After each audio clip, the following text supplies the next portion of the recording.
Good morning students. Today's topic of discussion is crystal field splitting in tetragonal and square planar complexes. इस splitting pattern को study करने के लिए सबसे पहले हम ओक्टाहेड्रल कॉम्प्लेक्स के स्प्लिटिंग पैटर्न को देखते हैं एक बार. फॉर ओक्टाहेड्रल कॉम्प्लेक्स से Ml6 स्प्लिटिंग पैटर्न किस तरीके से होता है कि जो 5 डीजेनरेट सेट ऑफ ऑर्बिटल होते हैं they split into 2 set of orbitals Eg and T2g. Eg orbital high lying orbitals होते हैं इसमें और T2g लो लाइंग ऑर्बिटल्स होते हैं. इसके बाद है कि जो tetragonal and square planar complexes में ये स्प्लिटिंग फर्दर किस ढंग से चेंज होती है, तो उसको स्टडी करने के लिए हमें सबसे पहले एक प्रोसेस को स्टडी करना ज़रूरी है. इस प्रोसेस का नाम है एलोंगेशन.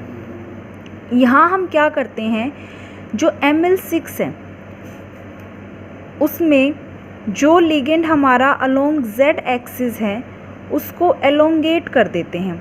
एलोंगेट करने की वजह से मेटल और लिगेंड में क्या होगा, जो अलोंग Z एक्सिस है, जो लिगेंड अलोंग Z एक्सिस है वो मेटल से it will move farther away from the metal centre. और इसके मूवमेंट की वजह से क्या होगा, इसका रिज़ल्ट क्या होगा हमारा कि जो मेटल के ऑर्बिटल्स हमारे अलोंग द Z एक्सिस हैं वो they will face less interaction with ligand, while metal orbitals in XY plane, क्योंकि Z एक्सिस से तो अब लिगेंड को हम दूर कर रहे हैं, along the Z axis ligand को मेटल से दूर किया जाता है, दो लिगेंड को. तो जो इन XY प्लेन है मेटल के orbitals they will face greater interactions with the ligand. तो इसका रिजल्ट क्या हुआ, first of all let's revise. Elongation हम करते हैं अलोंग द Z एक्सिस. इस एलोंगेशन का मतलब क्या होता है, मेटल और जो लिगेंड का बॉन्ड है अलोंग Z एक्सिस उसको एलोंगेट किया, वो मूव कर गया away from the metal centre. तो जितने भी हमारे XY प्लेन में अब ऑर्बिटल्स हैं वो अब ज़्यादा इंटरेक्शन फेस करेंगे विद लिगेंड, क्योंकि Z एक्सिस में तो हमने एलोंगेशन कर दिया है. तो इसका रिज़ल्ट क्या हुआ, हमारा XY प्लेन में अब मेटल और लिगेंड की इंटरेक्शन ज़्यादा प्रोनाउंस्ड होंगी. That is along the Z axis जितने भी हमारे मेटल ऑर्बिटल हैं वो क्या हो जाएंगे, स्टेबलाइज, क्योंकि अब उनको अब उनको लिगेंड के साथ इंटरेक्शन क्या हो रही है उनकी, it is low. While in case of metal and ligand interactions in XY plane वो क्या हो रही हैं, अब दे आर मोर. तो अब वहाँ क्या होगा, डीस्टेबलाइजेशन.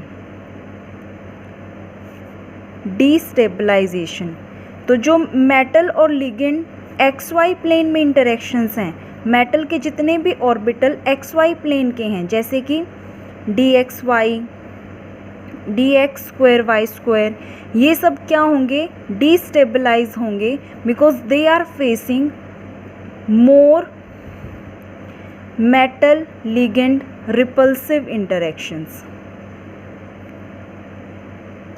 Metal ligand repulsive interactions.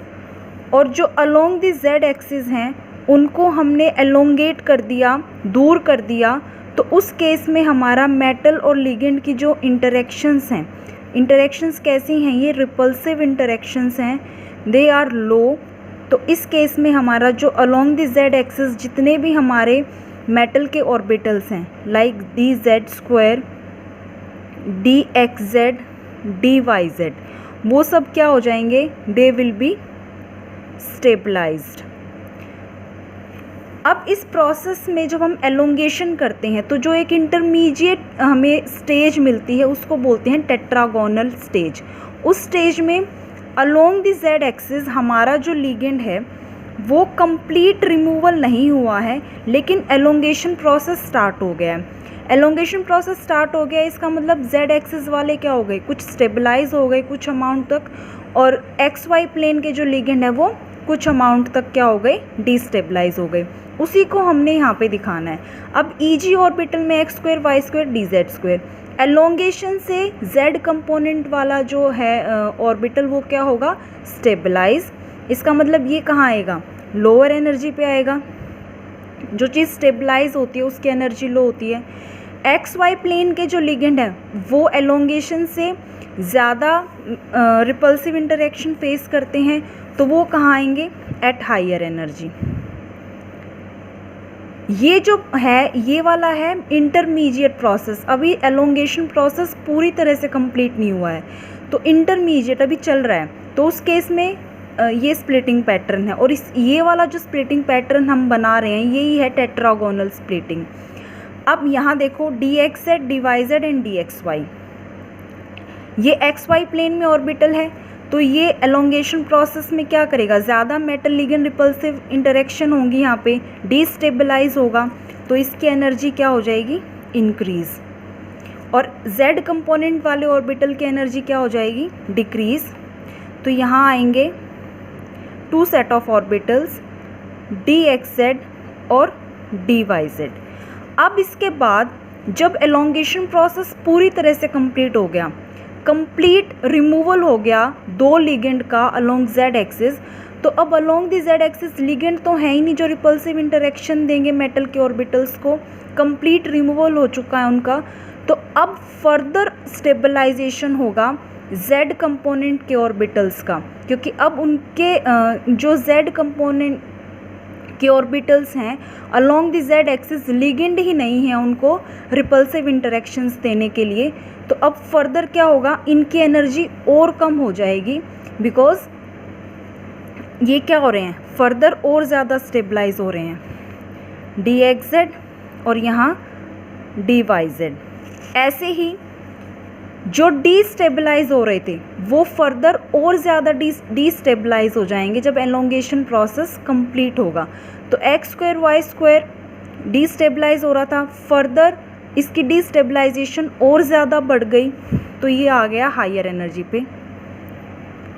Z component stabilise हो रहा था एलोंगेशन से, जब एलोंगेशन प्रोसेस कंप्लीट हुआ तो ये फर्दर और ज़्यादा स्टेबलाइज हो गया, तो ये आ गया एट लोअर एनर्जी। और एक्स वाई यहाँ डिस्टेबलाइज हो रहा था, एलोंगेशन प्रोसेस कंप्लीट होने पे और ज़्यादा डिस्टेबलाइज हो गया, तो ये आ गया टूवर्ड्स हायर एनर्जी लेवल। जो ये एनर्जी गैप है it is delta S P.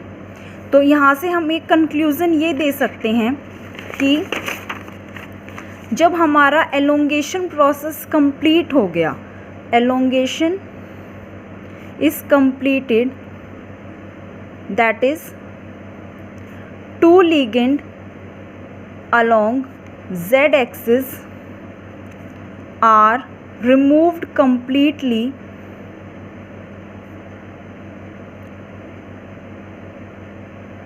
तो जो z कंपोनेंट के थे ऑर्बिटल मेटल के d z square d x z d y z, they are further stabilised, उनकी एनर्जी और कम हो जाएगी, एंड एक्स वाई कंपोनेंट जो जितना भी था हमारा दे आर फर्दर डिस्टेबलाइज्ड। ठीक है, और एक इम्पॉर्टेंट थिंग ये है कि एलोंगेशन से,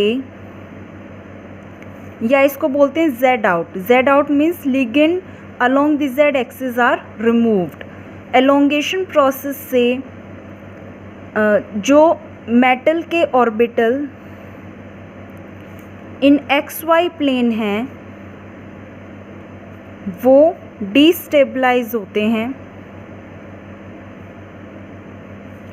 और मेटल के orbital along z axis stabilise होते हैं। यही चीज़ हमने स्प्लिटिंग पैटर्न में यूज़ करनी है। तो जो हमारा ये वाला है स्प्लिटिंग पैटर्न, जो डॉटेड लाइंस के अंदर आ रहा है, ये स्प्लिटिंग पैटर्न है फॉर टेट्रागोनल। और फर्दर जो हमारी डीस्टेबलाइजेशन और स्टेबलाइजेशन हो रहा है, एलोंगेशन प्रोसेस कंप्लीट होने पे, ये स्प्लिटिंग पैटर्न है किसके लिए? For square planar. तो यहाँ ये टॉपिक कंप्लीट होता है। इससे रिलेटेड कोई क्वेरीज है देन यू कैन आस्क। और इसके अलावा जो स्प्लिटिंग पैटर्न है वो टेट्राहेड्रल कॉम्प्लेक्स के लिए भी है, उसके लिए भी एक वीडियो बनाई गई है। Please do check that video. Thank you.